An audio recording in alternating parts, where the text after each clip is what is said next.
दिल्ली के माननीय मुख्यमंत्री अरविंद केजरीवाल जी का एक वीडियो जारी किया और उसमें उन्होंने ये दावा किया कि अरविंद केजरीवाल जी तीनों फार्मर्स बिल के समर्थन में बहुत पुरजोर तरीके से उनका समर्थन कर रहे हैं, उसकी वकालत कर रहे हैं, उसके फायदे गिना रहे हैं।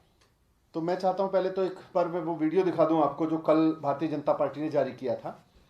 उनके भारतीय जनता पार्टी ने ट्विटर से अपने हैंडल से ट्वीट किया और फिर उन्होंने अपने राष्ट्रीय प्रवक्ता, उनके राष्ट्रीय प्रवक्ता ने भी उस वीडियो को ट्वीट किया। तो पहले मैं वो वीडियो आपको एक बार दिखा देता हूं जो वीडियो उन्होंने कल ट्वीट किया था। जमीन नहीं जाएगी, आपका इन्वेस्टमेंट नहीं जाएगा, आपकी मंडी नहीं जाएगी। अब किसान अपनी फसल पूरे देश में कहीं भी बेच सकता है। नहीं, अब किसान को अच्छे दाम मिलेंगे, वो मंडी के बाहर कहीं भी कहाँ दिख रहा है? दिलीप जी ये 70 साल के अंदर सबसे बड़ा क्रांतिकारी कदम होगा कृषि क्षेत्र में। आपकी जमीन नहीं जाएगी, एक मिनट रुको, आपका इन्वेस्ट हाँ, तो पहले भारतीय जनता पार्टी ने ये वीडियो ट्वीट किया, उसके बाद भारतीय जनता पार्टी के और नेताओं ने ट्वीट किया और उनके नेशनल स्पोक्स पर्सन से ट्वीट कराया उन्होंने अपने।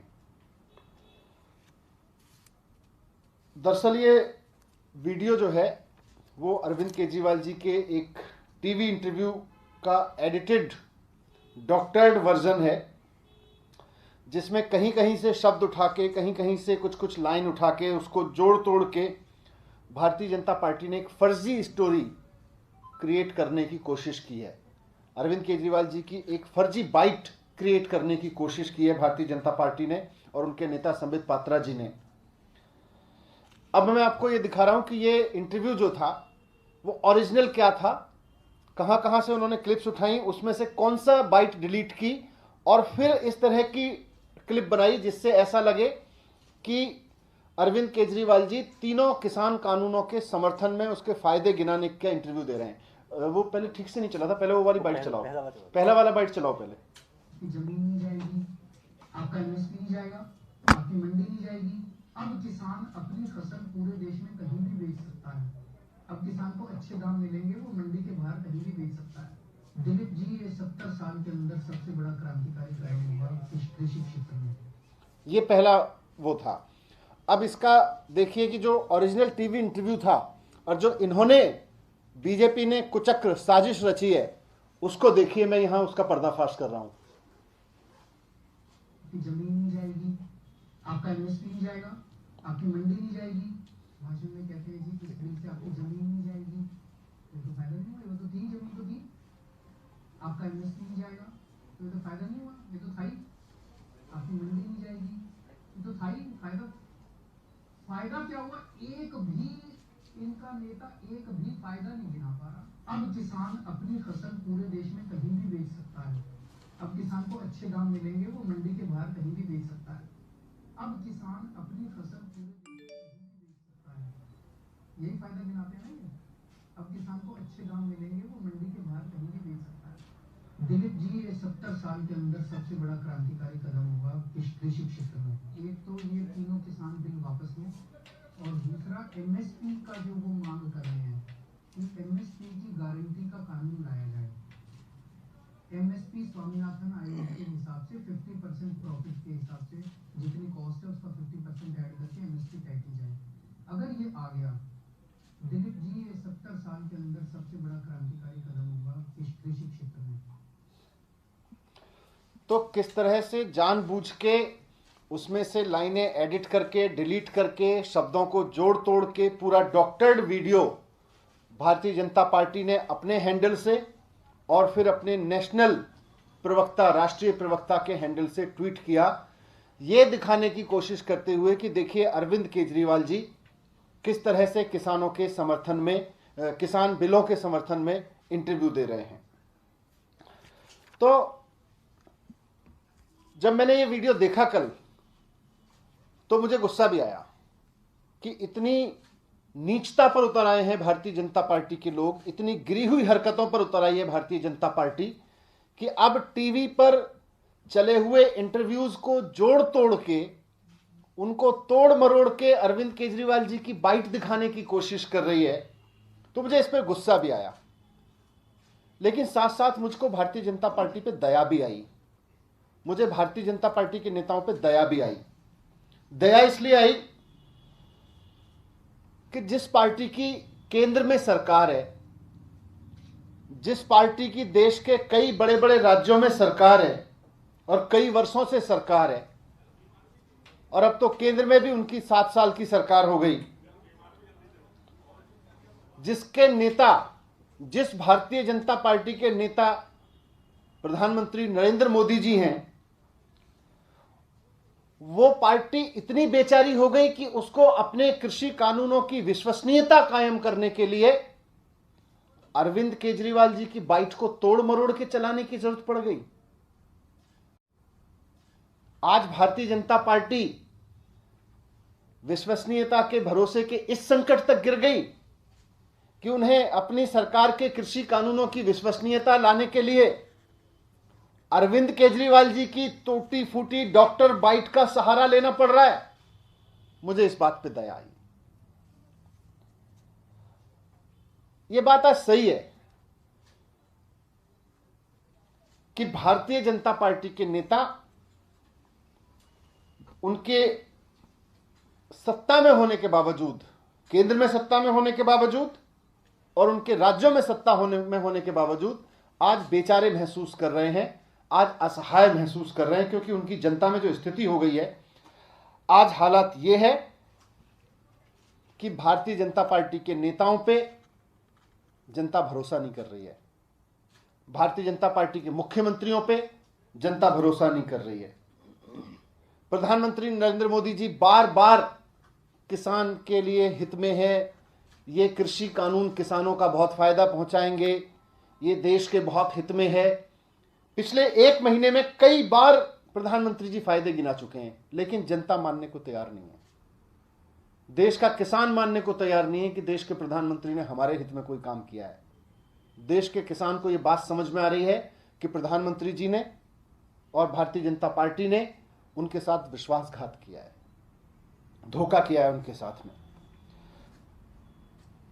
अब पिछले कुछ दिनों की घटनाओं को देखें तो भारतीय जनता पार्टी ये समझा तो पाई नहीं है देश भर में किसानों को, या प्रधानमंत्री जी बार बार बयान देके भी ये समझा तो पाए नहीं है किसानों को कि इन किसानों कृषि कानूनों से किसानों का कोई हित होने वाला है, या देश की इकोनॉमी में या देश के लिए कोई हित होने वाला है। तो पहले भारतीय जनता पार्टी ने साजिश रची कि किसानों को गद्दार घोषित करो। उन्होंने पूरी जी जान लगाई कि किसी तरह से किसानों को गद्दार घोषित कर दिया जाए। कहीं उनको खालिस्तानी कहा गया, कहीं सरदारों को गद्दार कहा गया, लेकिन जनता ने उनकी बात नहीं मानी। फिर 26 जनवरी की साजिश रची गई भारतीय जनता पार्टी के द्वारा। लाल किले पे हमला कराया गया भारतीय जनता पार्टी के द्वारा, तिरंगे का अपमान कराया गया भारतीय जनता पार्टी के द्वारा। 26 जनवरी को गणतंत्र दिवस की गरिमा को ठेस लगाई गई भारतीय जनता पार्टी के द्वारा। 26 जनवरी को इन्होंने उस सबको किसानों के सर पे डालने की कोशिश की, लेकिन जनता ने वो भी बात नहीं मानी। इनकी जनता ने बिल्कुल नहीं माना इस बात को। इसकी भी क्योंकि इनके जिन लोगों ने लाल किले पे हमला किया, जिन लोगों ने तिरंगे का अपमान किया, वो सब एक्सपोज हो गए, वो सब खुल के आ गया। जनता ने खोल दिया कि देखो जी, ये तो तुम्हारे नेता है, ये तो भारतीय जनता पार्टी का नेता है, ये तो भारतीय जनता पार्टी के नेताओं की बगल में बैठा रहता है, इस आदमी की तो प्रधानमंत्री तक एक्सेस है, इस आदमी तो भारतीय जनता पार्टी के नेताओं की इतनी प्यार मोहब्बत उमड़ती रहती है इन लोगों पे। सारा जनता ने एक्सपोज कर दिया। जनता इसकी बात को नहीं मानी। ये कहते रह गए कि किसान गद्दार है, ये कहते रह गए कि बॉर्डर पे बैठा हुआ जो किसान है वो देश के खिलाफ है, लेकिन देश की जनता ने मानी नहीं भारतीय जनता पार्टी की और प्रधानमंत्री जी की बात। इन्होंने गाजीपुर बॉर्डर पर बैठे पश्चिमी उत्तर प्रदेश के नेताओं के ऊपर, किसानों के ऊपर हमले करवाए। 3-4 दिन पहले इन्होंने भारतीय जनता पार्टी के गुंडे भेज के वहां पे चौधरी टिकैत के ऊपर हमला करवाया, वहां बैठे और किसान नेताओं के ऊपर हमले करवाए, किसानों के ऊपर हमले करवाए। जनता ने इसको भी समझ लिया। इन्होंने दिखाने की कोशिश की कि ये स्थानीय लोग हमला कर रहे हैं, लेकिन जनता ने उसको भी एक्सपोज कर दिया। इन्होंने सिंधु बॉर्डर पे अपनी पार्टी के गुंडे भेजकर सिखों की पगड़ी उछलवाई, सरदारों की। इन्होंने वहां भेज के जूते से पिटवाया कई लोगों को। हमने उसके विभत्स वीडियो देखे हैं, किस तरह से बदतमीजी की इन्होंने वहां पे अपने गुंडा से, किस तरह से करवाई, और यह दिखाने की कोशिश की कि ये तो स्थानीय लोग लड़ रहे हैं इनसे, लेकिन जनता ने इनकी वहां भी बात नहीं मानी। जनता जानती है कि ये स्थानीय लोग नहीं थे, बीजेपी के भेजे हुए गुंडे थे। तो कुल मिलाके भारतीय जनता पार्टी की सारी साजिशें नाकाम हो गई किसानों के खिलाफ, किसानों को डिस्क्रेडिट करने की, किसानों को बर्बाद करने की। आज जनता उनकी किसी भी साजिश को सच नहीं मान रही है, उसको साजिश को पर्दाफाश कर दे रही है। किसी भी साजिश पे उनको यकीन नहीं आ रहा है। इनके सारे हथकंडे फेल हो गए। सारे हथकंडे अपना के भी ये जनता को विश्वास नहीं दिला पाए कि कृषि कानून देश के लिए कुछ फायदे की चीज है, उससे कुछ जनता का भला होने वाला है। आज जनता में भारतीय जनता पार्टी की इन साजिशों के चलते, इन गिरी हुई हरकतों के चलते आज नफरत का माहौल है भारतीय जनता पार्टी के प्रति। आज भारतीय जनता पार्टी के नेताओं से लोग नफरत करते हैं, उन पर भरोसा नहीं करते। प्रधानमंत्री, इनके सारे नेता फेल हो गए। इनके मंत्री बार बार कहते रहे कि जी रोज कृषि कानून के फायदे गिनाने जाते हैं, ये किसी ने नहीं सुनी इनकी बात, बोले सब बकवास कर रहे हो। प्रधानमंत्री जी बार बार कहते रहे जनता के बीच में आके, किसी ने नहीं बोला। इनके चीफ मिनिस्टर्स ने बार बार बोला, किसी ने नहीं सुना। आज बीजेपी नहीं, प्रधानमंत्री नरेंद्र मोदी जी की भी विश्वसनीयता खत्म हो गई है, और यह बात भारतीय जनता पार्टी अच्छी तरह से समझती है। इसीलिए आज इस असहाय स्थिति में पहुंच गई भारतीय जनता पार्टी ने अरविंद केजरीवाल जी की क्रेडिबिलिटी का सहारा लेने की कोशिश की है। उनको यह समझ में आ गया कि उनके नेताओं से जनता नहीं समझ रही। उनके नेताओं तो छोड़ दीजिए, बाकी तो प्रधानमंत्री जी की बात भी जनता यकीन नहीं कर रही है आज कि कृषि कानूनों से कोई फायदा होने वाला है। प्रधानमंत्री जी की बात पे भी यकीन नहीं हो रहा जनता को। इसलिए अरविंद केजरीवाल जी के एक लंबे इंटरव्यू को, उसमें से लाइनें उठा उठा के उसको बुरी तरह से डॉक्टर्ड करके ऐसे पेश किया गया जैसे कि अरविंद केजरीवाल जी कृषि कानूनों की तारीफ कर रहे हैं। आज बीजेपी जानती है कि उनके नेताओं की क्रेडिबिलिटी खत्म हो गई है, और देश में केवल एक नेता है जिस पर जनता विश्वास करती है, उनका नाम है अरविंद केजरीवाल। अरविंद केजरीवाल जी की उसी क्रेडिबिलिटी का फायदा उठाने के लिए इस तरह का डॉक्टर्ड वीडियो कल भारतीय जनता पार्टी ने अपने ट्विटर से ट्वीट किया, और उसके बाद अपने राष्ट्रीय प्रवक्ता संबित पात्रा जी से और बाकी नेताओं से ट्वीट कराया, ताकि जनता के बीच ये मैसेज जा सके कि ये कृषि कानूनों पे तो देखो अरविंद केजरीवाल जी भी तारीफ कर रहे हैं। उनकी क्रेडिबिलिटी को सहारा बना के भारतीय जनता पार्टी कृषि कानूनों को थोपना चाह रही थी। लेकिन इस वीडियो को मैंने आपके बीच दिखाया, और किस तरह से बीच में से एक एक दो लाइनें काट काट के इन्होंने डॉक्टर्ड करके उस बाइट को आर्टिफिशियली क्रिएट किया है। मैं भारतीय जनता पार्टी के नेताओं को कहना चाहता हूं, देश के लिए कुछ काम करो, देश की जनता के लिए कुछ काम करो, कुछ देश की ऐसे काम करो जिससे देश की जनता का भला हो, किसानों का नुकसान हो, देश में महंगाई बढ़े, खेती बर्बाद हो जाए, लोगों की रोजी रोटी महंगी हो जाए। इस तरह की हरकतें करोगे तो जनता ऐसे ही अविश्वसनीय बनाएगी। कुछ काम करो जिससे विश्वसनीयता कायम हो। तो आज मैंने आपके माध्यम से जनता के सामने सच रखवाया है कि ये जो डॉक्टर वीडियो है वो बीजेपी की बहुत बड़ी साजिश है, और अरविंद केजरीवाल जी की विश्वसनीयता को फायदा उठा के, जनता के बीच जो उनकी क्रेडिबिलिटी है उसको फायदा उठा के आज ये डॉक्टर्ड वीडियो लेकर आई थी भारतीय जनता पार्टी। इसके खिलाफ हम कानूनी कार्रवाई भी करेंगे, इसको लेके हम जो भी एक्शन होगा उसको करेंगे। क्या करेंगे? उस पर कानूनी कार्रवाई करेंगे। हम वकीलों से बात कर रहे हैं। सर एक और सवाल है, पीएम मोदी ने मन की बात में कहा है, पहले इस पे कोई किसी को कुछ, thank you. Sir PM Modi ने 26 जनवरी की जो हिंसा हुई थी उस पर बोला है कि तिरंगे का अपमान हुआ है और देश बहुत दुखी भी हुआ है। इस पर क्या कहेंगे आप?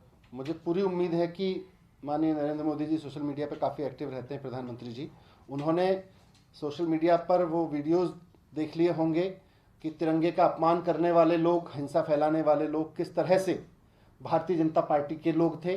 भारतीय जनता पार्टी के नेताओं ने साजिश रची, और उम्मीद है उन पर कार्रवाई भी करवाएंगे। वो मैं पहले कह चुका हूँ उसमें। किसानों को लेकर ये भी कहा जा रहा है कि दरवाजे खुले हैं बातचीत को लेकर, और उसके बाद इस तरह की चीजें की जा रही हैं। क्या लगता है कि सरकार दो तरफा कर रही है? किसानों को लेके तो इसीलिए ना, अब वो अरविंद केजरीवाल जी की क्रेडिबिलिटी लेके देश के किसानों को ये समझाना चाह रहे हैं कि देखो जी, इतना क्रेडिबल नेता भी ये बात कह रहा है कि कृषि कानून देश के फायदे में है। इसीलिए वो डॉक्टर वीडियो जारी कर रहे हैं। भारतीय जनता पार्टी बिल्कुल यकीन खो चुकी है किसानों का।